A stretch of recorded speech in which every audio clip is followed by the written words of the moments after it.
ನಮಸ್ಕಾರ ಆಚಾರ್ಯ. ನಮಸ್ಕಾರ. ನಮಸ್ಕಾರ ಗುರುಗಳೇ.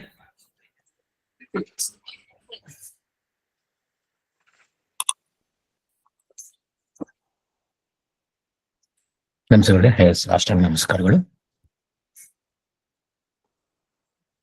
ಸುಮತಿಭಿರನುಮೇಜಂ ಶುಭ್ರಕಾಜಂ ಸಕಾಜಂ ಸುಖಮಜಮನಪಾಜಂ ಮುಕ್ತಿಪಾಜಂ ವಿಮಾಜಂ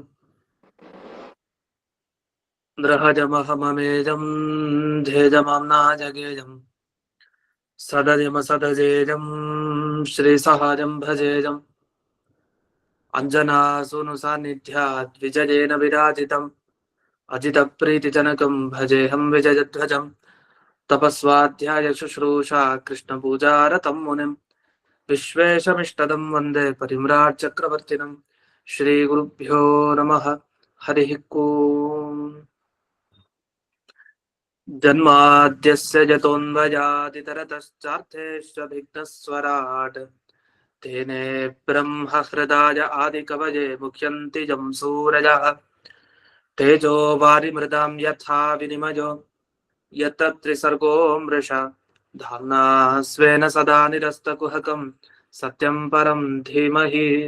ಓಂ ಸ್ವಸ್ಯಸ್ತು ಸತಾಂ ಅಶೇಷ ಸನ್ಮಂಗಲಾನಿ ಭವಂತು. ಸಮ್ಯಕ್ ಶ್ಲೋಕೈಕ ಶ್ರವಣ ಪಠನ ಮಾತ್ರೇಣ ವಕ್ತುಶ್ಚ ಶ್ರೋತॄಣಾಂ ನಿಖಿಲ ಕವಿ ಕೃತ ಕಲ್ಮಷ ಅಪನೋದನ ಪಡುತರೆ. ಶ್ರೀಮದ್ ಭಾಗವತೆ ಮಹಾಪುರಾಣೆ ತೃತೀಯ ಸ್ಕಂಧೆ ಷಷ್ಠಾಧ್ಯಾಯೇ ಅದ್ಯ ಕಥಾನುವಾದೆ ಸತಿ ಕಿಂಚಿತ್ ಪೂರ್ವ ಕಥಾನುವಾದಃ.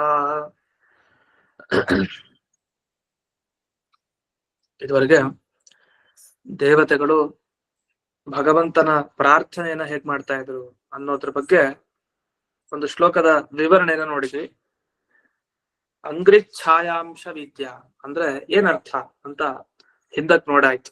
ಇದು ಮುಂದೆ ಈಗ 19ನೇ ಶ್ಲೋಕ.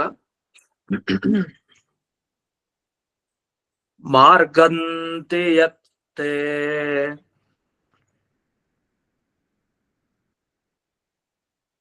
ಮುಖ ಪದ್ಮನೀಡೈಃ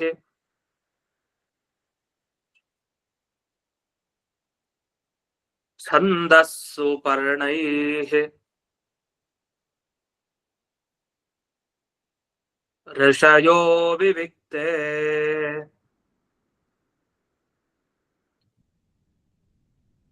ಯಚ್ಚಾಘಮರ್ಷೋ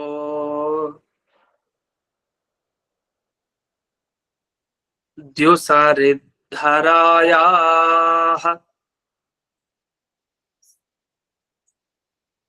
ಪರಂ ಪದಂ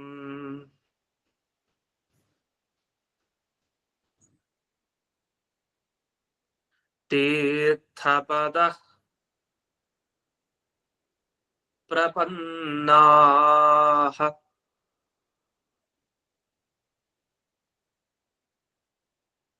ದೇವತೆಗಳು ಭಗವಂತನ ಬಗ್ಗೆ ಹೇಳ್ತಾ ಇರೋದಿಷ್ಟೇ. ಅವನನ್ನು ಸ್ತೋತ್ರ ಮಾಡ್ತಾ, ನಿನ್ನ ಪಾದವನ್ನ ಸರಿಯಾಗಿ ನಾವು ತಿಳ್ಕೊಂಡ್ರೆ, ಪಾದ ಸೇವೆಯನ್ನ ಮಾಡಿದ್ರೆ ಸಾಕು. ಇದೇ ನಮ್ಮ ಎಲ್ಲಾ ಅಭೀಷ್ಟಗಳಿಗೆ ಕಾರಣ. ದೇವರ ಹತ್ರ ನಾವು ಫಲಗಳನ್ನ ಪಡಿಬೇಕು ಅಂದ್ರೆ ಮಾಡ್ಬೇಕಾಗಿತ್ತೇನು? ದೇವರ ಪಾದಗಳನ್ನ ಭಜಿಸ್ಬೇಕು. ಆ ಪಾದಗಳ ಬಗ್ಗೆ ಚೆನ್ನಾಗಿ ಜ್ಞಾನವನ್ನ ಪಡಿಬೇಕು. ಇಷ್ಟೇ. ಇದನ್ನ ಇಲ್ಲೇ ಹೇಳ್ತಾ ಬಂದ್ರು. ಯಾಕೆಂದ್ರೆ ಯಾರು ಭಗವಂತನ ಪಾದಗಳ ಬಗ್ಗೆ, ಅವನ ಸ್ವರೂಪದ ಬಗ್ಗೆ ವಿಶೇಷವಾಗಿ ತಿಳ್ಕೊಳ್ತಾರೋ ಅಂತಹವರೇ ಮೋಕ್ಷಕ್ಕೆ ಹೋಗ್ಲಿಕ್ಕೆ ಸಾಧ್ಯ. ಹಾಗಾಗಿ ಭಗವಂತನ ಜ್ಞಾನ ಪಡೆಯೋದು ಮುಖ್ಯ. ಹಾಗಾದ್ರೆ ಹೇಗ್ ಪಡಿಬೇಕು ಅವನ ಜ್ಞಾನ? ಅದಕ್ಕೆ ಏನಾದ್ರು ಉಪಾಯ ಇದೆಯಾ ಅಂದ್ರೆ ಅದಕ್ಕೆ ಈಗ ತಿಳಿಸ್ತಾರೆ 19ನೇ ಶ್ಲೋಕದಲ್ಲಿ. ಏನ್ ತಿಳಿಸಿದ್ದಾರೆ ನೋಡಿ. ಋಷಿಗಳೆಲ್ಲ ಹೇಗೆ ಭಗವಂತನ ಬಗ್ಗೆ ತಿಳ್ಕೊಂಡ್ರು? ಯಾಕೆ ಋಷಿಗಳಿಗೆಲ್ಲ ಒಳ್ಳೊಳ್ಳೆ ಲೋಕಗಳು ಸಿಗ್ತಾ ಇದೆ, ಅವರೆಲ್ಲ ಉದ್ಧಾರ ಆಗ್ತಾ ಇದ್ದಾರೆ. ಹಾಗಾದ್ರೆ ಅವ್ರು ಏನ್ ಉಪಾಯ ಮಾಡಿದ್ರು ಅಂತ ಗೊತ್ತಾದಾಗ ನಮ್ಗೆ ಅರ್ಥ ಆಗತ್ತೆ. ಹಾಗಾದ್ರೆ ನಾವೇನ್ ಮಾಡ್ಬೇಕು ಅಂತ. ಹಾಗ ಋಷಿಗಳೆಲ್ಲ ಮಾಡಿದ್ದೇನು? ಮಾರ್ಗಂತಿ ಯತ್ತೆ. ಅವ್ರು ಹುಡುಕ್ಬಿಟ್ರು. ಈಗಲೂ ಹುಡುಕ್ತಾ ಇದ್ದಾರೆ. ಕೆಲವುದನ್ನ ಹುಡುಕ್ ಆಗಿದೆ. ಆ ದಾರಿಗೆ ಬಂದ್ಬಿಟ್ಟಿದ್ದಾರೆ ಋಷಿಗಳೆಲ್ಲ. ಒಂದು ಮಾರ್ಗಂತಿ ಅನ್ನೋದಕ್ಕೆ ಹುಡುಕೋದು, ವಿಚಾರ ಮಾಡೋದು ಅಂತ ಇಲ್ಲಿ ಅರ್ಥ ಮಾಡ್ತಾರೆ. ಹುಡುಕೋದು ಅಂದ್ರೆ ಆ ದಾರಿಲಿ ಹೋಗಿ ಹುಡುಕ್ತಾ ಇರೋದು ಅಂದ್ರೆ ಶಾಸ್ತ್ರ ಗ್ರಂಥಗಳನ್ನ ಚೆನ್ನಾಗಿ ಮತ್ತೆ ನೋಡಿ ಅಲ್ಲಿ ಹುಡುಕೋದು ದೇವರನ್ನ. ಇವ್ರು ಹೇಗ್ ಮಾಡ್ತಾರೆ ಅಂದ್ರೆ ಏಕಾಂತ ಸ್ಥಳದಲ್ಲಿ ಕೂತ್ಕೊಳ್ತಾರೆ ಯಾರೋ ಋಷಿಗಳು.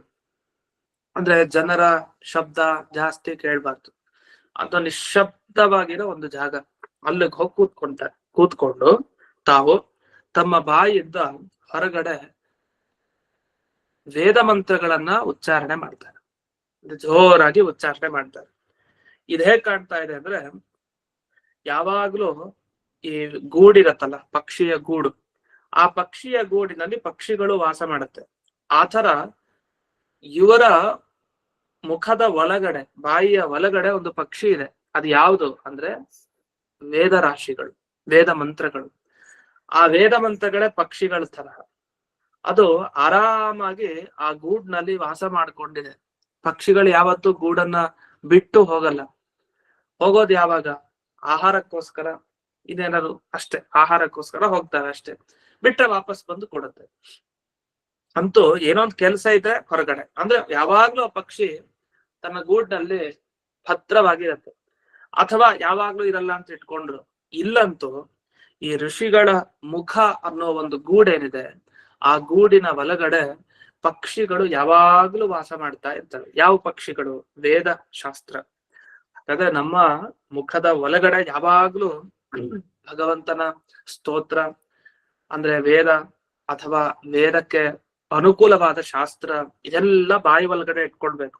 ಆಗಾಗ ಅದು ಪಕ್ಷಿಯಿಂದ ಹಕ್ಕಿ ಹೊರಗ್ ಬರುತ್ತಲ್ಲ, ಹಾಗೆ ಹಕ್ಕಿ ತರ ಹೊರಗ್ ಬರ್ಬೇಕು. ಆದ್ರೆ ಹೊರಗ್ ಬರೋದು ಎಲ್ಲಿ? ಏಕಾಂತ ಸ್ಥಳದಲ್ಲಿ ವಿಚಾರ ಮಾಡೋದಲ್ಲೇ. ಹೀಗೆ ಋಷಿಗಳು ಒಂದು ಉಪಾಯವನ್ನ ಪಡ್ಕೊಂಡ್ರು. ಹಾಗಾದ್ರೆ ದೇವರ ಸ್ವರೂಪವನ್ನ ತಿಳಿಬೇಕು ಅಂದ್ರೆ ವೇದ, ಅದಕ್ಕೆ ಬೇಕಾದ ಶಾಸ್ತ್ರ, ಇವೆಲ್ಲ ಬೇಕು ಅಂತ ಅರ್ಥ.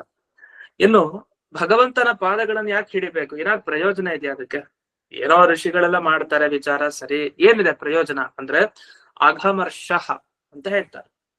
ಅಘಮರ್ಷ ಅನ್ನೋ ಶಬ್ದಕ್ಕೆ ಏನರ್ಥ? ನಾವೆಲ್ಲ ಸಂಧ್ಯಾ ವಂದನೆ ಏನು ಮಾಡ್ಬೇಕಾದ್ರೆ ಅರ್ಘ್ಯ ಪ್ರದಾನ, ಅರ್ಘ್ಯ ಕೊಡೋ ಮುಂಚೆ ಅಘಮರ್ಷಣ ಸೂಕ್ತ ಅಂತ ಒಂದು ಪಠನ ಮಾಡ್ತಾ ಇರ್ತೀವಿ. ಋತಂ ಚ ಸತ್ಯಂ ಚ ಭೀಧಾತ್. ಅಘಮರ್ಷಣ ಸೂಕ್ತ ಅಂದ್ರೆ ಏನರ್ಥ? ಅಘ ಅಂದ್ರೆ ಪಾಪಗಳು ಅಂತ ಅರ್ಥ. ಅದನ್ನ ಮರ್ಷಣ ಮಾಡೋದು ಅಂದ್ರೆ ಪಾಪಗಳನ್ನ ಚೆನ್ನಾಗಿ ಒಣಗಿಸಿ ಅದನ್ನ ನಾಶ ಮಾಡುತ್ತೆ. ಅಘಮರ್ಷಣ ಯಾವುದು? ಆ ಸೂಕ್ತ, ಆ ಮಂತ್ರ ಏನಿದೆಯಲ್ಲ ಅದು. ಅದೇ ತರ ಇಲ್ಲಿ ಅಘಮರ್ಷ ಯಾವುದು? ದೇವರ ಪಾದ. ದೇವರ ಪಾದ ಸೇವೆ ಮಾಡಿದೆ, ಅದನ್ನ ತಿಳ್ಕೊಂಡ್ರೆ ಯಾರು ದೇವರನ್ನ ಶರಣಾಗತರನ್ನಾಗಿ ಹೊಂದ್ತಾರೋ ಅವರ ಎಲ್ಲಾ ಅಘಗಳನ್ನ, ಪಾಪಗಳನ್ನ ಮರ್ಷಣ ಮಾಡ್ತಾನೆ ದೇವರು ಅಂತ ಅರ್ಥ. ಇನ್ನು ಭಗವಂತನ ಪಾದ ಅಂದ್ರೆ ಸಾಮಾನ್ಯ ಅಲ್ಲ, ಅದು ಸಮಗ್ರ ಭೂಮಿಗೆ ಆಧಾರ ಸ್ತಂಭ. ಹಾಗೆ ಗಂಗಾದೇವಿಗೆ ಆಧಾರ. ಯಾಕೆ? ಗಂಗೆ ಭಗವಂತನ ಪಾದಗಳಿಂದಲೇ ಹೊರಗೆ ಬಂದಿತ್ತು. ಮತ್ತೆ ಭೂಮಿಯು ಕೂಡ ಆ ಭಗವಂತನ ಪಾದದ ಅಡಿಯಲ್ಲೇ ಇದೆ. ಹೀಗೆ ದೇವರ ಪಾದ ಅಂದ್ರೆ ಸಾಮಾನ್ಯ ಅಲ್ಲ. ಆ ಒಂದು ಪಾದ ಸ್ಪರ್ಶ ನಮಗಾಯ್ತು ಅಂದ್ರೆ, ಆ ಪಾದದ ಅನುಗ್ರಹ ಆಯ್ತು ಅಂದ್ರೆ ಸಾಕು. ಹೀಗೆ ಅತ್ಯಂತ ಪವಿತ್ರವಾದ ಪಾದ, ತೀರ್ಥ ಪದ ಅಂತ ಇಲ್ಲಿ ಹಾಕ್ತಾರೆ. ತೀರ್ಥ ಅಂದ್ರೆ ಪವಿತ್ರ, ಪವಿತ್ರವಾದ ಪಾದ ಇರುವಂತ ಆ ಭಗವಂತ ಏನಿದಾನೆ, ಅವನ ಪಾದಗಳು ಮುಂದೆ ಕಾಣ್ತಾ ಇದೆ. ಯಾರಿಗೆ? ದೇವತೆಗಳಿಗೆ. ಮುಂದೆ ಕಾಣ್ತಾ ಇರೋ ಭಗವಂತನ ಪಾದ ಹಿಡಿಬೇಕು ಅಂತ ಅವರು ಬಯಸಿ ಆ ಪಾದದ ಸ್ತೋತ್ರ ಮಾಡ್ತಾ ಇದ್ದಾರೆ ದೇವತೆಗಳು. ಹೀಗೆ ಈ ಸಾಮಾನ್ಯವಾಗಿ ಈ ಶ್ಲೋಕದ ಅಭಿಪ್ರಾಯ. ಇಲ್ಲಿ ಬಹಳ ವಿವಾದದ ವಿಷಯ ಇದೆ. ಈ ಶ್ಲೋಕ ಮೇಲ್ನೋಟಕ್ಕೆ ಹೀಗೆ ಆರಾಮಾಗಿ ಅನ್ಸುತ್ತೆ, ಆದ್ರೆ ಕೆಲವರೆಲ್ಲ ಏನ್ ಮಾಡಿದ್ದಾರೆ, ಈ ಗಂಗೆ ಅಂತ ಒಂದ್ ಬಂತಲ್ಲ, ಈ ಗಂಗೆಗೆ ಮಹತ್ವ ಕೊಟ್ಬಿಟ್ಟಿದ್ದಾರೆ. ಹೇಗೆ? ಶಾಸ್ತ್ರಕ್ಕೆ ಯಾವ ತರ ಮಹತ್ವನೋ ಗಂಗಾ ನದಿಗೂ ಅಷ್ಟೇ ಮಹತ್ವ ಕೊಟ್ಟಿದ್ದಾರೆ. ಅದು ತಪ್ಪು ವಸ್ತುತ. ಯಾಕೆ?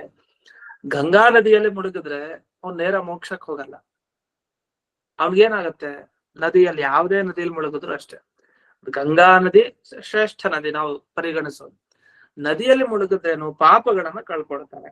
ಸರಿ, ಅದ್ರಿಂದ ಏನ್ ಮುಂದೆ ಅಂದ್ರೆ ಮಾನಸಿಕ ಶುದ್ಧಿ ಸಿಗತ್ತೆ. ಪಾಪಗಳನ್ನು ಕಳ್ಕೊಂಡಾಗ ಮನಸ್ಸು ನಿರ್ಮಲ ಆಗತ್ತೆ. ಅದು ಹೇಗೆ ನೀರು ನಿರ್ಮಲವಾಗಿದ್ರೆ ಅಂತ ನಿರ್ಮಲವಾದ ನೀರಲ್ಲಿ ಮುಳುಗಿದ ವ್ಯಕ್ತಿ ತಾನು ನಿರ್ಮಲನಾಗ್ತಾನೆ. ಆಮೇಲೆ ಯಾವಾಗ ಮನಸ್ಸು ಶುದ್ಧ ಆಯ್ತು, ವೈರಾಗ್ಯ ಭಾವನೆ, ಶ್ರದ್ಧೆ, ಭಕ್ತಿ ಎಲ್ಲ ಮೂಡುತ್ತೆ. ಆಗ ಶಾಸ್ತ್ರ ಓದ್ಲಿಕ್ಕೆ ಪ್ರಾರಂಭ ಮಾಡ್ತಾನೆ. ಶಾಸ್ತ್ರ ಓದಿ ಸಾಧನೆ ಮಾಡ್ತಾ, ಧ್ಯಾನ ಮಾಡ್ತಾ, ಕೊನೆಗೆ ದೇವರ ಅನುಗ್ರಹ ಪಡೆದು ಮೋಕ್ಷಕ್ಕೆ ಹೋಗ್ತಾನೆ. ಗಂಗಾ ನದಿಯಲ್ಲಿ ಮುಳುಗೋದು ಪ್ರಯೋಜನ ಇಲ್ಲ ಅಂತ ಹೇಳ್ತಾ ಇಲ್ಲ, ಆದ್ರೆ ಮೋಕ್ಷ ಗಂಗಾ ನದಿಯಲ್ಲಿ ಮುಳುಗದ್ ಕೂಡ್ಲೆ ಸಿಗತ್ತೆ ಅನ್ನೋದು ಮಾತ್ರ ತಪ್ಪು ಅಂತ. ಆದ್ರೆ ಇವ್ರೇನ್ ಮಾಡ್ತಾರೆ, ವೇದ ಕೇಳೋದಕ್ಕೂ ಜ್ಞಾನ ಗಂಗೆಗೂ ನಾವು ಕಾಣ್ತಾ ಇರೋ ಗಂಗೆಗೂ ಸಾಮ್ಯ ಕಲ್ಪಿಸ್ತಾರೆ, ಅದು ತಪ್ಪು. ಜ್ಞಾನ ಗಂಗೆ ಯಾವತ್ತೂ ನಿಜವಾದ ಗಂಗೆಗಿಂತ ಎತ್ತರದ ಸ್ಥಾನದಲ್ಲಿ ಇರೋದು. ಆದ್ರಿಂದಲೇ ಜ್ಞಾನ ಕಾರ್ಯಕ್ಕೆ ಮಹತ್ವ ಜಾಸ್ತಿ. ಶಾಸ್ತ್ರ ಪಠನ ಪಾಠನ, ಶಾಸ್ತ್ರ ಓದೋದು, ಇನ್ನೊಬ್ರಿಗೆ ಹೇಳೋದು, ನಾವು ಚಿಂತಿಸೋದು, ಇದೆಲ್ಲ ಬಹಳ ಉಪಕಾರಿ. ಅದ್ರ ಬಗ್ಗೆ ಈಗ ಒಂದು ಪಾಠ ಶೋಧನೆ ಮಾಡ್ತಾರೆ. ಭಾಗವತದ ಈ ಪದ್ಯದಲ್ಲಿ ಕೆಲವರು ಏನ್ ಮಾಡಿದ್ದಾರೆ ಅಂದ್ರೆ, ಈ 2ನೇ ಸಾಲನ್ನು ನೀವು ಗಮನಿಸಬಹುದು. ಯಚ್ಚಾಘಮರ್ಷೋ ದ್ಯುಸರಿದ್ಧರಾಯಾಹ ಅಂತ. ಇದು ಮಧ್ವಾಚಾರ್ಯ ಕೊಡುಗೆ. ಬೇರೆಯವರೆಲ್ಲ ತಪ್ಪು ಮಾಡಿದ್ದಾರೆ, ಸರಿಯಾಗಿ ಅರ್ಥ ಹೇಳಿಲ್ಲ. ಆದ್ರೆ ಆಚಾರ್ಯರು ಈ ಒಂದು ಭಾಗವತದ ಈ ಪದ್ಯದಲ್ಲಿ ಹೇಗ್ ಬಿಡಿಸ್ಕೊಳ್ಬೇಕು ಆ ಪದನ, ನಿಜವಾಗಿ ಏನ್ ಪದ ಇದೆ, ಇದಕ್ಕೆ ಏನ್ ಅರ್ಥ, ತುಂಬಾ ಸುಂದರವಾಗಿ ಅವ್ರು ಜಾಸ್ತಿ ಸೂಚನೆ ಮಾಡಲ್ಲ, ಒಂದ್ ಶಬ್ದನ ಹೀಗ್ ಬಿಡಿಸಿರ್ತಾರಷ್ಟೇ. ಆ ಬಿಡಿಸಿದಕ್ಕೆ ಅಷ್ಟು ಅರ್ಥ ಇರುತ್ತೆ. ಅದನ್ನ ಇವರು ಟಿಪ್ಪಣಿಕಾರರು ಎಲ್ಲ ಬರೆದಿದ್ದಾರೆ. ಅದರಲ್ಲಿ 2ನೇ ಲೈನ್ ಬಂದಾಗ ಯಚ್ಚಾಘಮರ್ಷೋ ದ್ಯುಸರಿದ್ಧರಾಯ ಅಂತ ಇರೋದು ವಸ್ತುತಃ. ಇದನ್ ಕೆಲವರು ಹೇಗ್ ಹೇಳ್ತಾರೆ ಅಂದ್ರೆ, ಯಸ್ಯಾಘಮರ್ಷೋದ ಸರಿತ್ ವರಾಯಾಹ ಅಂತ ಪಾಠ ಭಾಗವತದ್ದು. ಇಲ್ಲೇನ್ ಚೇಂಜ್ ಆಯ್ತು, ಅಲ್ಲಿ ದ್ಯು ಸರಿತ್ ಧರಾಯಾಹ ಅಂತ ಇದೆ. ದ್ಯು ಸರಿತ್ ಅಂದ್ರೇನು? ದ್ಯು ಅಂದ್ರೆ ಸ್ವರ್ಗಲೋಕ ಅಥವಾ ಅಂತರಿಕ್ಷ ಲೋಕ, ಹೀಗೆ ಮೇಲಿನ ಲೋಕ ಅಂತ.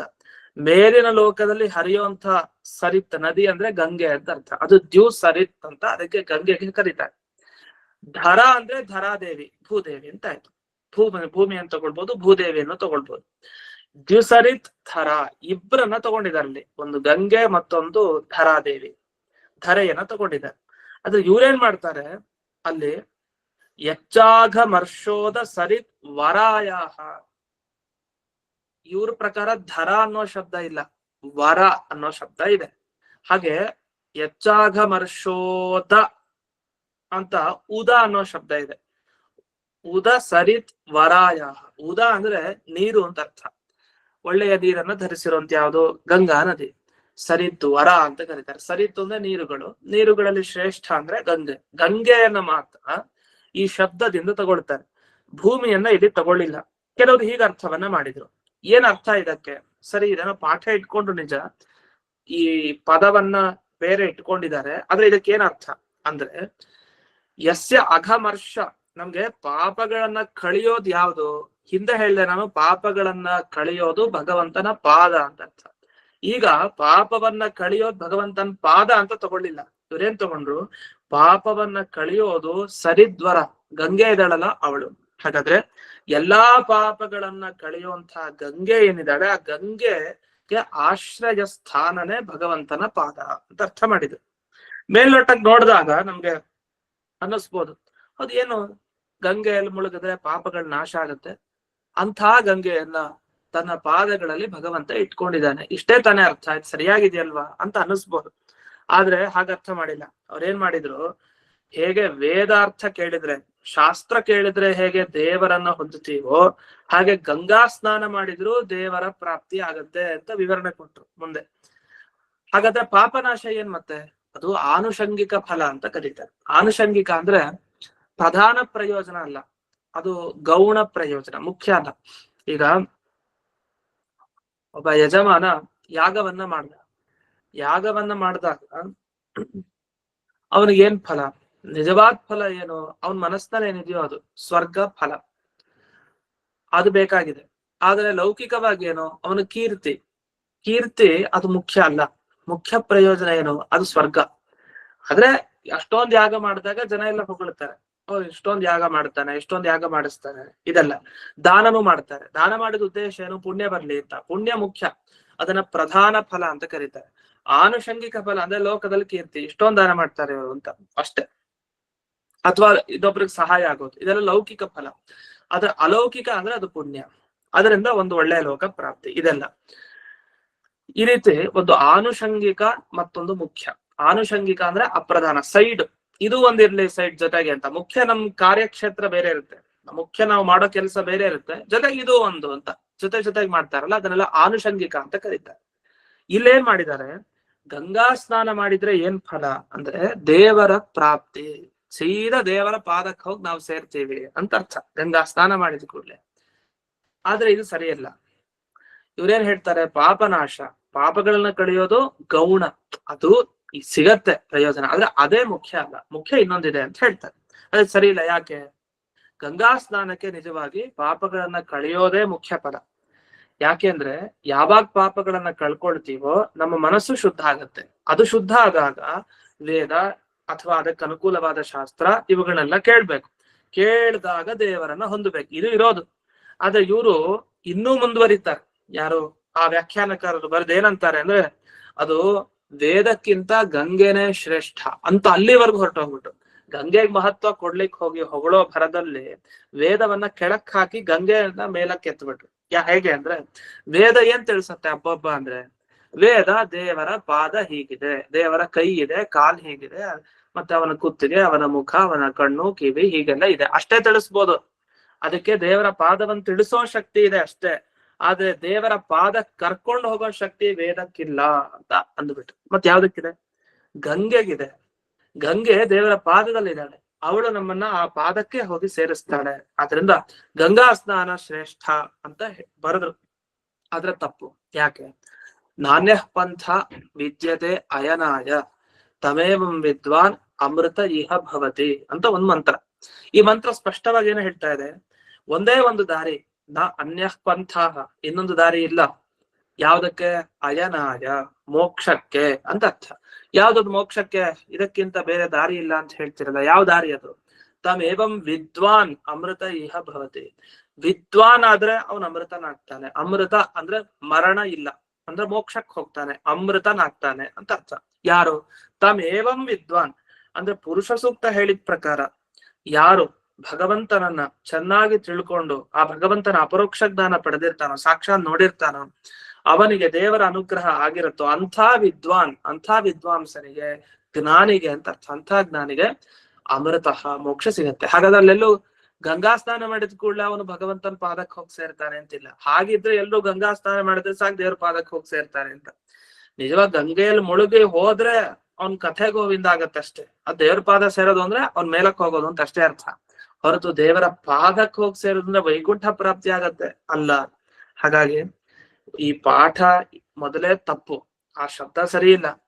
ಆ ಶಬ್ದ ಹೀಗಿಟ್ಟುಕೊಂಡು ಅದಕ್ಕೆ ಇನ್ನೊಂದು ಈ ರೀತಿ ಅರ್ಥ ಮಾಡಿ ಕೊನೆ ಎಲ್ಲಿಗೆ ನಿಲ್ಲಿಸಿದ್ರು ಗಂಗಾ ಸ್ನಾನಕ್ಕೆ ಮಹತ್ವ ಜಾಸ್ತಿ, ಗಂಗೆಗೆ ಪಾವಿತ್ರ್ಯ ಜಾಸ್ತಿ ಅನ್ನೋ ತರ ಮಾಡಿಟ್ರು. ಅದೇ ತಪ್ಪು. ಹಾಗಾದ್ರೆ ಏನ್ ಪಾಠ? ಯಚ್ಚಾಘಮರ್ಷೋ ದ್ಯುಸರಿತ್ ಧರಾಯಾಹ ಅಂತ ಈಗ ಹೇಳಿದ ತರನೇ ಆಚಾರ್ಯರು ಹೇಳಿದ್ರು, ಅದೇ ಪಾಠ ಸರಿ. ಇವಾಗ ಏನಾಯ್ತು? ಈ ಪಾಠವನ್ನ ಇಟ್ಕೊಂಡಾಗ ಯಚ್ಚ ಅಘಮರ್ಷ ಅಂದ್ರೆ ನಮ್ಮ ಪಾಪಗಳನ್ನ ಕಳೆಯೋ ದೇವರ ಪಾದ ಒಪ್ಲೇಬೇಕು. ಅಲ್ಲಿ ಗಂಗೆನೂ ಆಶ್ರಿತಳಾಗಿದ್ದಾಳೆ, ಅದನ್ನ ಆಶ್ರಯಿಸ್ಕೊಂಡಿದ್ದಾಳೆ, ಧರೆಯೂ ಕೂಡ ಆಶ್ರಯಿಸ್ಕೊಂಡಿದ್ದಾಳೆ, ಇದು ಸರಿ ಹೋಯ್ತು. ಇನ್ನೊಂದು ಇಲ್ಲಿ ಒಂದು ಗೊಂದಲಕ್ಕ ಅವಕಾಶ ಇದೆ. ದ್ಯುಸರಿ ಧರಾಯಾಹ ಅಂತ ಇದೆ. ಇಲ್ಲಿ ದ್ಯುಸರಿ ಧರಾಯಾಹ ಅಂದ್ರೆ ಬೇರೆ ಬೇರೆ ಅರ್ಥಗಳನ್ನ ಇಟ್ಕೊಳ್ಬೇಕು, ಒಂದೇ ಅರ್ಥ ಅಲ್ಲ. ಅದನ್ನ ಆಚಾರ್ಯರು ಏನ್ ತಿಳಿಸಿದ್ರು ಅಂದ್ರೆ, ದ್ಯುಸರಿತೋ ಧರಾಯಾಶ್ಚ ಅಂದ್ರೆ ದ್ಯುಸರಿತ್ತಿನ ಜೊತೆಗೆ ಇರುವ ಭೂದೇವಿ ಅಂದ್ರೆ ಗಂಗೆಯ ಜೊತೆಗೆ ಧರಾದೇವಿಯನ್ನ ತಗೊಳ್ಳಿ, ಅವರಿಗೂ ಮೂಲ ಈ ಭಗವಂತನ ಪಾದ ಅಂತ ಇದು ದೇವತೆಗಳು ಈ ಸ್ತೋತ್ರದಲ್ಲಿ ಭಗವಂತನ ಬಗ್ಗೆ ಹೇಳ್ತಾ ಇರೋದು. ಅದರಿಂದ ದ್ಯುಸರಿತ್ತಿನ ಜೊತೆಗೆ ಇರುವಂತಹ ಧರೆ ಅಂತ ಇದನ್ನ ಮಧ್ಯಮ ಪದಲೋಪಿ ಸಮಾಸ ಅಂತ ಕರೀತಾರೆ. ಉದಾಹರಣೆಗೆ ದೇವ ಬ್ರಾಹ್ಮಣ ಅಂತ ಕೆಲವರು ಕರೀತಾರೆ. ಯಾಕೆ ದೇವ ಬ್ರಾಹ್ಮಣರು ಅಂತ? ದೇವರನ್ನ ಪೂಜೆ ಮಾಡೋ ಬ್ರಾಹ್ಮಣರು ಅಂತ ಅರ್ಥ.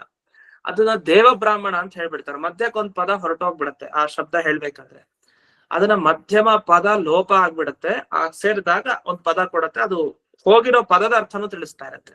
ಅದನ್ನ ದೇವ ಪೂಜಕ ಬ್ರಾಹ್ಮಣ ದೇವ ಬ್ರಾಹ್ಮಣ ಅಂತ ಕರೀತಾರೆ. ಅದೇ ತರ ದ್ಯುಸರಿದ್ಧರೆ ಅಂದ್ರೆ ದ್ಯುಸರಿತ್ತಿನ ಜೊತೆಗೆ ಇರುವ ಧರೆ, ದ್ಯುಸರಿದ್ಧರೆ ಅಂತ ಅರ್ಥ. ಇಲ್ಲಾಂದ್ರೆ ಎರಡಕ್ಕೂ ಸಂಬಂಧನೇ ಇರಲ್ಲ. ಯಾಕೆ? ದ್ಯುಸರಿದ್ಧರೆ ಅಂದ್ರೆ ಏನಾಗ್ಬಿಡತ್ತೆ, ಯಾವ ಭೂಮಿಯಲ್ಲಿ ಗಂಗೆ ಇದ್ದಾಳೋ ಅಂಥ ಗಂಗೆಗೆ ಮಾತ್ರ ದೇವರು ಆಧಾರ. ಹಾಗಾದ್ರೆ ಬೇರೆ ಕಡೆ ಗಂಗೆ ಎಲ್ಲಿದ್ದಾಳೆ ಭೂಮಿಯನ್ನ ಬಿಟ್ಟು, ಆ ಗಂಗೆಗೆಲ್ಲ ದೇವರ ಪಾದ ಆಧಾರ ಅಲ್ಲ ಅಂತ ಆಗ್ಬಿಡತ್ತ ಅರ್ಥ. ಆದ್ರೆ ಆ ರೀತಿ ಅರ್ಥ ಅಲ್ಲ ಅಂತ ತಿಳಿಸ್ಬೇಕಾಗಿದೆ. ಅದಕ್ಕೆ ಇಲ್ಲಿ ಛಲಾರಿ ಟಿಪ್ಪಣಿಯಲ್ಲಿ ಒಂದು ಅರ್ಥ ಬರೀತಾರೆ. ಏನಂದ್ರೆ, ಈಗ ದ್ಯುಸರಿತ್ ಧರಾಯಾಹ ಅಂತಿದೆಯಲ್ಲ, ಅದಕ್ಕೆ ಇನ್ನೊಂದು ಅರ್ಥ ಇದೆ. ದ್ಯುಸರಿತ್ ಧಾರಾಯಾಹ ಅಂತ ಇರ್ಬೇಕು. ಗಂಗೆಯ ಧಾರೆ ಅಂತ ಹೇಳ್ತೀವಲ್ಲ, ಪ್ರವಾಹ, ಆ ಧಾರೆ ಇರೋದು ಧರ ಆಗ್ಬಿಟ್ಟಿದೆ. ಎಲ್ಲ ಧಾರೆ ಇರೋದು ಧರ ಯಾಕಾಯ್ತು? ಅಂದ್ರೆ ಅದು ವೇದ ಮಂತ್ರಗಳಲ್ಲಿ ಹಾಗೆ ವ್ಯತ್ಯಾಸ ಇರುತ್ತೆ. ದೀರ್ಘ ಇದ್ ಕಡೆ ಹ್ರಸ್ವ ಆಗತ್ತೆ, ಹ್ರಸ್ವ ಇದ್ ಕಡೆ ದೀರ್ಘ ಆಗತ್ತೆ. ಹಾಗೆ ಇಲ್ಲಿ ಧಾರ ಇದ್ದದ್ದು ಧರ ಆಗ್ಬಿಟ್ಟಿದೆ. ಯಾಕೆ ವೇದಕ್ಕೆ ತುಲ್ಯ ಯಾವುದು ಈ ಭಾಗವತ, ವೇದಕ್ಕೆ ಸಮಾನ. ಹಾಗಾಗಿ ಈ ತರ ವ್ಯತ್ಯಾಸ ಆಗಿದೆ. ಇದರಿಂದ ಏನಾಯ್ತು ಅಂದ್ರೆ ಕೇವಲ ಭಗವಂತನ ಈ ಪಾದ ಭೂಮಿಯಲ್ಲಿರುವಂತಹ ಗಂಗೆಗೆ ಮಾತ್ರ ಅಲ್ಲ, ಅವತ್ತಿನ ದಿವಸ ತ್ರಿವಿಕ್ರಮನ ಪಾದಗಳ ನಖ ಅಗ್ರಭಾಗದಿಂದ ಏನು ಬ್ರಹ್ಮಾಂಡ ಕಟಾಹ ಹೊಡೆದಾಗ ಜಲ ಸುರಿತಲ್ಲ, ಆ ಬಾಹ್ಯ ಜಲ, ಹೊರಗೆ ಬಂದ ಜಲ ಇದೆಯಲ್ಲ, ಅದಕ್ಕೂ ಮೂಲ ಆಧಾರ ಭಗವಂತನೇ ಅಂತ ಹೀಗೆ ಅರ್ಥ ಮಾಡ್ಕೊಳ್ಬೇಕು ಅಂತ ಇವರು ಬಿಡಿಸಿದ್ರು. ಇನ್ನಷ್ಟೇ ಅಲ್ಲ, ಇಲ್ಲಿ ಭೂಹು ಪಾದೌ ಯಸ್ಯ ಅಲ್ಲ, ಈಗ ಭಗವಂತನ ಪಾದ ಭೂಮಿಗೆ ಹೇಗೆ ಆಧಾರ ಅಂದ್ರೆ ಅದು ವಿಷ್ಣು ಪಾದ ಏನಿದೆ ಅದು ಭೂಮಿಗೆ ಆಶ್ರಯ ಅಂತಾನೆ ಹೇಳ್ಬೇಕಂತೆ. ಯಾಕೆಂದ್ರೆ ಕೆಳಗಡೆ ಇದೆ ಆಧಾರವಾಗಿ, ಆ ಪಾದವನ್ನೇ ಆಶ್ರಯಿಸಿಕೊಂಡು ಭೂಮಿ ಇರೋದ್ರಿಂದ ಪಾದ ತಲದಲ್ಲಿ ಹಾಗೆ ಒಪ್ಪಬೇಕು ಅಂತ. ವಸ್ತುತಃ ಏನು, ಸಮಗ್ರ ಪ್ರಪಂಚದಲ್ಲಿ ಎಲ್ಲಾ ಕಡೆ ಭಗವಂತನ ಎಲ್ಲಾ ಅಂಗಗಳಿದೆ. ಕಾಲಿದ ಕಡೆ ಕೈ ಇದೆ, ಕೈದ ಕಡೆ ಕಾಲಿದೆ ಅಂತ. ಯಾಕೆ ಎಲ್ಲಾ ಅಂಗಗಳು ಕೂಡ ಬೇರೆ ಬೇರೆ ಅಲ್ಲ ಭಗವಂತಂದು, ಅದೆಲ್ಲ ಒಂದೇ ಆದ್ರಿಂದಾಗಿ ಈ ರೀತಿಯ ಒಂದು ವರ್ಣನೆಯನ್ನ ಇಲ್ಲಿ ಮಾಡಿದ್ದಾರೆ. ಅಂತೂ ಇಲ್ಲಿಯವರೆಗೆ ಇವರು ದೇವತೆಗಳು ಸ್ತೋತ್ರವನ್ನ ಮಾಡ್ತಾ ಮುಖ್ಯವಾಗಿ ಭಗವಂತನ ಪಾದ ಹೇಗಿದೆ, ಅದನ್ನ ಯಾಕೆ ನಾವು ಭಜಿಸ್ಬೇಕು ಅಂದ್ರೆ ಅದು ಅಂಥಿಂತ ಪಾದ ಅಲ್ಲ, ಸಾಮಾನ್ಯ ಕಾಲ ಅಲ್ಲ. ದೇವರ ಕಾಲು ಅಂದ್ರೆ ಅದು ವಿಲಕ್ಷಣವಾಗಿರೋದು ಅಂತ ಇಷ್ಟು ವರ್ಣನೆಯನ್ನು ಮಾಡಿ ಮುಂದಕ್ಕೆ ಹೇಳ್ತಾರೆ. ಏತತ್ ಪದ ಪ್ರಾತು. ಸರಿ, ಈ ಪಾದ ಬೇಕು, ಹಾಗಾದ್ರೆ ಈ ಪಾದ ಬೇಕು ಅಂದ್ರೆ ಏನ್ ಮಾಡ್ಬೇಕು, ಅದಕ್ಕೊಂದು ಉಪಾಯಗಳನ್ನು ಹೇಳಿ. ಯಾಕೆ ಮೋಕ್ಷಕ್ಕೆ ಏನ್ ಬೇಕು ಅಂದಾಗ ದೇವರ ಪಾದ ತಿಳಿಬೇಕು, ಆ ಪಾದ ಏನು ಅಂತ ಹೇಳಿದೆ. ಅದೇ ದೇವರ ಪಾದ ಹೇಗೆ ನಾವು ಹಿಡಿಬೇಕು, ದೇವರ ಪಾದವನ್ನು ಪಡಿಲಿಕ್ಕೆ ಏನಾದ್ರು ಉಪಾಯ ಇದೆಯಾ ಅಂದಾಗ ಮುಂದಿನ ಶ್ಲೋಕ ಹೊರಡ್ತಾ ಇದೆ, 20ನೆಯ ಶ್ಲೋಕ. ಇದು ಸಹಕಾರಿ ಕಾರಣ. ಅಂದ್ರೆ ಮೋಕ್ಷ ಪಡಿಬೇಕು ಅಂದ್ರೆ ಕೆಲವು ಸಹಕಾರ ಬೇಕಾಗಿರುತ್ತೆ. ನಾವು ಒಬ್ರೇ ಮುಖ್ಯ ಮಾಡ್ಬೋದು ಕೆಲ್ಸನ, ಎಲ್ಲ ನಮ್ ಕೈಯಲ್ಲಿ ಆಗಲ್ಲ. ಯಾಕೆ ಜೊತೆಗೆ ಒಬ್ರು ಬೇಕಾಗತ್ತೆ. ಎಲ್ಲಾ ಕೆಲಸವನ್ನ ಒಬ್ಬರೇ ಮಾಡ್ಲಿಕ್ಕೆ ಸಾಧ್ಯ ಇಲ್ಲ. ಯಾವ್ಯಾವಾಗ ಸಹಕಾರಿ ಪ್ರಮಾಣಗಳು ಜೊತೆ ಕಾರಣಗಳಿರುತ್ತೋ ಆಗ ನಮ್ ಕೆಲಸ ಸುಲಭ ಆಗುತ್ತೆ. ಅಂತ ಸಹಕಾರಿ ಕಾರಣ ಯಾವುದು ಅಂದಾಗ ಹೇಳ್ತಾರೆ, ಯತ್ ಶ್ರದ್ಧಯ ಶ್ರುತವತ್ಯಾ ಚ ಭಕ್ತ್ಯಾ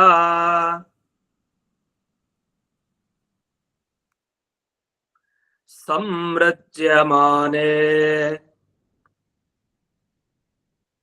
ಹೃದಯೇವ ಧಾರ್ಯ ಜ್ಞಾನೇನ ವೈರಾಗ್ಯ ಬಲೇನ ಧೀರಾಃ ವ್ರಜಂತಿ ಯತ್ತೇಂಘ್ರಿ ಸರೋಜಪೀಠಂ. ಧೀರಾಃ ಅಂದ್ರೆ ಯಾರು ಬುದ್ಧಿಯಿಂದನೇ ಕೆಲಸ ಮಾಡ್ತಾರೋ, ಜ್ಞಾನಿಗಳು, ಧೀರರು, ಅವರು ದೇವರ ಪಾದಗಳಲ್ಲಿ ಯಾವಾಗ್ಲೂ ಮನಸ್ಸನ್ನು ಇಟ್ಟಿರ್ತಾರೆ. ಅಲ್ಲೇ ಶ್ರದ್ಧೆ, ಅಷ್ಟೇ ಅಲ್ಲ ಭಕ್ತಿ. ಅದು ಹೇಗೆ ಭಕ್ತಿ, ಶಾಸ್ತ್ರ ಓದ ಇರೋರ್ಗೆ ಬರುವಂತ ಭಕ್ತಿಗೂ ಶಾಸ್ತ್ರ ಓದದ ಮೇಲೆ ಬರುವಂತ ಭಕ್ತಿಗೂ ತುಂಬಾ ವ್ಯತ್ಯಾಸ ಇದೆ. ಒಬ್ಬ ವ್ಯಕ್ತಿ ಇನ್ನು ಶಾಸ್ತ್ರ ಕೇಳಲೇ ಇಲ್ಲ, ಯಾವುದೇ ಪುರಾಣ ಇತಿಹಾಸ ಏನು ಗೊತ್ತಿಲ್ಲ, ಅವನು ಒಂದು ಭಕ್ತಿ ಮಾಡ್ತಾನೆ. ನಿಜ, ಅವನ್ ಭಕ್ತಿ ಮಾಡಲ್ಲ ಅಂತ ಹೇಳ್ತಾ ಇಲ್ಲ. ಆದ್ರೆ ಇನ್ನೊಬ್ಬ ಅಂದ್ರೆ ಶಾಸ್ತ್ರ ಅದೇ ವ್ಯಕ್ತಿ ಚೆನ್ನಾಗಿ ಓದಿ ತಿಳ್ಕೊಂಡು ಆಮೇಲೆ ಭಕ್ತಿ ಮಾಡ್ತಾನಲ್ಲ, ತುಂಬಾ ವ್ಯತ್ಯಾಸ ಇದೆ. ಹೀಗೆ ಶ್ರುತವತ್ಯ ಭಕ್ತಿಯ ಅಂತ ಒತ್ತು ಕೊಡ್ತಾರೆ. ಶಾಸ್ತ್ರ ಕೇಳಿ ಕೇಳಿ ಕೇಳಿ ದೇವರ ಬಗ್ಗೆ ಚಿಂತನೆ ಮಾಡಿ ಮಾಡಿ ಬರುವಂತ ಭಕ್ತಿಯನ್ನ ಜ್ಞಾನಿಗಳು ಆ ಭಗವಂತನ ಪಾದಗಳಲ್ಲಿ ಇಟ್ಟಿದ್ದಾರೆ. ಅದ್ ಹೇಗೆ ಅಂದ್ರೆ ಅದನ್ನ ಜಾಸ್ತಿ ಭಕ್ತಿ ಶ್ರದ್ಧೆ ಬಂದಾಗ ಮನಸ್ಸೆಲ್ಲ ತೊಳ್ಕೊಂಡ್ ಬಿಟ್ಟಿದ್ದಾರೆ, ಶೋಧನೆ ಮಾಡ್ಕೊಂಡಿದ್ದಾರೆ. ಯಾಕೆ ಮನಸ್ಸು ಕೊಳಕಾಗಿತ್ತು, ಕೊಳಕನ್ನೆಲ್ಲ ತೆಗಿಬೇಕಲ್ಲ. ಈ ಕೊಳಕನ್ ತೆಗಿಬೇಕು ಅಂತಂದ್ರೆ ಹಚ್ಕೊಳ್ಬೇಕಲ್ಲ ಚೆನ್ನಾಗಿ, ಸೋಪ್ನಿಂದ ಎಲ್ಲ ಕೊಳೆಯನ್ನು ತಕ್ಕೊಂತಾರೆ, ಬಾಹ್ಯ ದೇಹ ಶುದ್ಧಿ ಆಗತ್ತೆ. ಮಾನಸಿಕ ಕೊಳೆಯನ್ನ ತೊಳ್ಕೊಳ್ಳಿಕ್ಕೆ ಇರುವಂತಹ ಉಪಾಯ ಅಂದ್ರೆ ಶ್ರದ್ಧೆ ಮತ್ತೆ ಶಾಸ್ತ್ರಗಳನ್ನ ಕೇಳಿ ಕೇಳಿ ಬಂದಂತಹ ಭಕ್ತಿ, ಇವೆರಡಿದೆ. ಈ ಎರಡರಿಂದ ಮನಸ್ಸಿನಲ್ಲಿ ಕೊಳೆಯನ್ನೆಲ್ಲ ತಕ್ಕೊಂಡು ಆ ದೇವರ ಪಾದವನ್ನ ಚೆನ್ನಾಗಿ ಇಟ್ಕೊಳ್ತಾರಂತೆ ಯಾರು, ಜ್ಞಾನಿಗಳು. ಅದಾದ ಮೇಲೆ ವೈರಾಗ್ಯದ ಜೊತೆಗೆ ಜ್ಞಾನ ಬಂದಿದೆ. ಬರೀ ಜ್ಞಾನ ಇದ್ರೆ ಉಪಯೋಗ ಇಲ್ಲ, ಜ್ಞಾನಕ್ಕೊಂದು ಮಹತ್ವ ಬರೋದೇ ವೈರಾಗ್ಯದ ಬಲ ಇದ್ರೆ. ಈಗ ಒಬ್ಬ ಶಿಷ್ಯನಿಗೆ ತಾನಾಗೆ ಬೆಲೆ ಬರಲ್ಲ. ಗುರುಗಳ ಅನುಗ್ರಹ ಇದ್ರೆ ಅವಾಗ ಬರೋ ಬೆಲೆ ಇದೆಲ್ಲ ಬೇರೆ. ಸ್ವಯಂ ತನಗ್ ಬೆಲೆ ಇರಬಹುದು, ಆದರೂ ಗುರುಗಳ ಅನುಗ್ರಹದಿಂದ ಬಂದಾಗ ಒಂದು ಬಲ ಇರುತ್ತೆ, ಅದಕ್ಕೆ ಒಂದು ಮಹತ್ವ ಬರುತ್ತೆ. ಆ ರೀತಿ ವೈರಾಗ್ಯ ಬಲ ಇದ್ದಾಗ ಜ್ಞಾನ ಏನ್ ಮಾಡುತ್ತೆ, ಆ ಭಗವಂತನ ಪಾದಗಳನ್ನ ಚೆನ್ನಾಗಿ ಮನಸ್ಸಿನಲ್ಲಿ ಇಡೋ ಹಾಗೆ ಮಾಡುತ್ತೆ. ಹೀಗೆ ಅಂಥ ಜ್ಞಾನಿಗಳೆಲ್ಲ ನಿರಂತರವಾಗಿ ಶ್ರದ್ಧಾ ಶಾಸ್ತ್ರ ಶ್ರವಣ ಪೂರ್ವಕವಾದ ಭಕ್ತಿಯಿಂದ ತಮ್ಮ ಮನಸ್ಸಿನಲ್ಲಿ ದೇವರ ಪಾದಗಳನ್ನ ಇಟ್ಟುಕೊಂಡಿದಾರಲ್ಲ, ಅಂಥ ನಿನ್ನ ಅಂಘ್ರಿ ಸರೋಜ ಪೀಠ, ನಿನ್ನ ಪಾದ ಕಮಲವೆಂಬ ಆಸನ ಏನಿದೆ, ಅದೊಂದು ಆಸನ ತರ, ಅದನ್ನ ನಾವು ಹೊಂದಬೇಕು. ಅವರೆಲ್ಲ ಹೊಂದಿದ್ದಾರೆ ಜ್ಞಾನಿಗಳು, ನಮಗದು ಬೇಕು ಅಂತ ಹೇಳಿ ಅಂಥ ನಿನ್ನ ಪಾದವನ್ನ ನಾವೆಲ್ಲ ಆಶ್ರಯಿಸಿದೀವಿ ಅಂತ. ಅಂದ್ರೆ ಭಗವಂತನ ಪಾದ ನಮಗೊಂದು ಆಸನ ಅಂತೆ, ಅಲ್ಲೇ ನಾವ್ ಇರ್ಬೇಕು, ಯಾವಾಗ ಅಲ್ಲೇ ಕೂತ್ಕೊಳ್ಳೋದು, ಅಲ್ಲೇ ಮಲ್ಗೋದು, ನಮ್ ತಲೆನೂ ಅಲ್ಲೇ, ದೇವರ ಪಾದಗಳ ಮೇಲೆ ನಮ್ಮ ತಲೆ ಇರ್ಬೇಕು. ಅಂದ್ರೆ ಅವಾಗ ದೇವ್ರು ನಮ್ಮನ್ನು ಕಾಪಾಡ್ತಾ ಇದ್ದಾನೆ ಅಂತ. ಹಾಗಾಗಿ ಮಲ್ಕೊಳ್ಬೇಕಾದ್ರೆ ಒಂದು ಅನುಸಂಧಾನ ಮಾಡ್ತಾರೆ. ಈ ದಿಂಬು ಅದು ಇದು ಎಲ್ಲ ದಿಂಬಿನ ಮೇಲೆ ನಮ್ ತಲೆಯಲ್ಲಿ ಇಟ್ಟಿದೀವಿ ಅನ್ನೋದಕ್ಕಿಂತ ಭಗವಂತನ ಪಾದದ ಮೇಲೆ ನಮ್ಮ ತಲೆಯನ್ನು ಇಟ್ಟಿದೀವಿ ಅಂತ ಅನುಸಂಧಾನ ಮಾಡ್ಕೊಂಡು ಮಲ್ಕೊಳ್ಬೇಕಂತ ದಿವ್ಸ. ಹಾಗ್ ಮಲ್ಕೊಂಡ್ರೆ ಆ ಭಗವಂತನ ಅನುಗ್ರಹ ಮಾರ ದಿವ್ಸ ಹೇಳ್ತಾನೆ ಅಂತ ಅರ್ಥ. ಹೇಳ್ದೆ ಆದ್ರೆ ಭಗವಂತನ ಪಾದಕ್ಕೆ ಸೇರಿದ್ದಾನೆ ಅಂತ ಅರ್ಥ. ಅನುಸಂಧಾನ ಅಂತೂ ಇತ್ತಲ್ಲ. ಇವತ್ತು ಹೀಗೆ ಭಗವಂತನ ಆ ಪಾದ ಪೀಠ ಏನಿದೆ ಅದು ನಮ್ಗೆ ಯಾವಾಗ್ಲೂ ರಕ್ಷಕವಾಗ್ಲಿ ಅಂತ ಹೀಗೆ ಪ್ರಾರ್ಥನೆಯನ್ನು ದೇವತೆಗಳು ಮಾಡಿದೆ. ಇಷ್ಟು ಮಾಡಿದ್ಮೇಲೆ ಮುಂದಕ್ಕೆ ಇನ್ನೂ ದೇವತೆಗಳು ಸ್ತೋತ್ರ ಮಾಡ್ತಾ ಹೋಗ್ತಾರೆ, ಅದು ನಿಲ್ಸಲ್ಲ. ಆ ಸ್ತೋತ್ರಗಳು ಇನ್ನೂ ಕೂಡ ವಿಭಿನ್ನ ಪ್ರಕಾರವಾಗಿದೆ. ಅದೇನು ಅನ್ನೋದನ್ನ ನಾಳೆ ದಿವಸ ನೋಡೋಣ ಅಂತ ಹೇಳ್ತಾ ಇಂದಿನ ಪಾಠವನ್ನ ಅಸ್ಮದ್ ಗುರುವಂತರ್ಗತ ವ್ಯಾಸತೀರ್ಥ ಗುರುವಂತರ್ಗತ ಭಾರತೀಯ ರಮಣ ಮುಖ್ಯ ಪ್ರಾಣ ಅಂತರ್ಗತ ಶ್ರೀಮನ್ ಮೂಲ ಗೋಪಾಲಕೃಷ್ಣನಿಗೆ ಅರ್ಪಣೆಯನ್ನು ಮಾಡ್ತೇನೆ. ಶ್ರೀಕೃಷ್ಣ ನಮಸ್ಕಾರ. ಧನ್ಯವಾದಗಳು. ನಮಸ್ಕಾರ. ಧನ್ಯವಾದ. ನಮಸ್ಕಾರ.